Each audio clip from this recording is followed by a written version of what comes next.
அதாவது இறைவனையும் இறைவியையும் எல்லோரும் தேடிக்கொண்டிருக்கிறார்கள், சிலை வடிவில் தேடிக்கொண்டிருக்கிறார்கள்.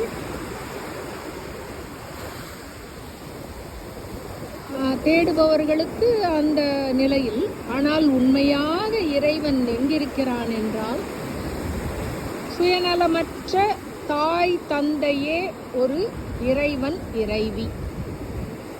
இறைவன் இறைவி, அவ்வளோதான், முடிஞ்சு போச்சு. அடுத்தது எந்த எதிர்பார்ப்பும் இல்லாத குருமார்கள்.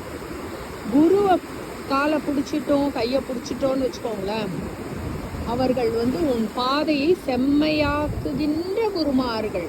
சுயநலமல்லாம எதிர்பார்ப்பு இல்லாத ஒரு குருமார்கள் கிடைச்சிட்டாங்கன்னு வச்சுக்கோங்களேன், அவ்வளோதான். இறைவனை தேடிக்கிட்டாலும் எங்கே போக வேண்டாம். நட்ட கல்லும் பேசுமோ நாதன் உள்ளிருக்கையில் உள்ள இருக்கான் பரம்பொருள்.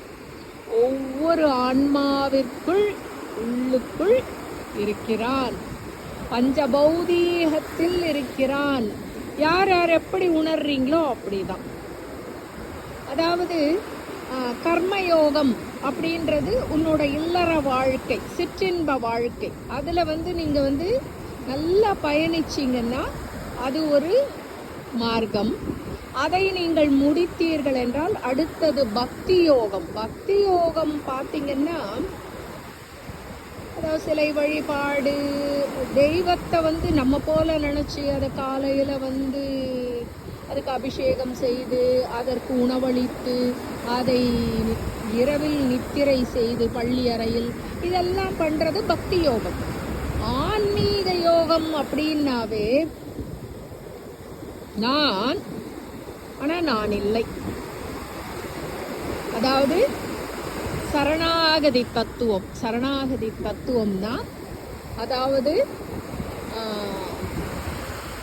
இது நடக்கணும் அது நடக்கணும் இல்லை, நான் எனது வேலைகளை, நித்தம் செய்ய வேண்டிய வேலைகளை நான் செய்கிறேன், அதற்கு நீ உறுதுணையாக இருந்து என்னை வழி நடத்தி செல்வாய்.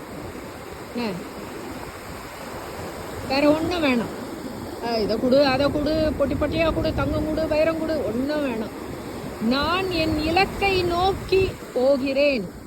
அதாவது யாரெல்லாம் தன்னலம் இல்லாமல் வாழ்கிறார்களோ அந்த வாழ்க்கை பாதை தான் ஆன்மீக பாதை. எனக்கு எனக்கு எனக்குன்னு கூடாது. அதே மாதிரி நான் நான் நான்ற அந்த அகந்தை ஈவோவற்ற வாழ்க்கை. நான் இல்லை நான் இல்லைன்னு திருவிளையாடல்ல சொல்வான் தருமி.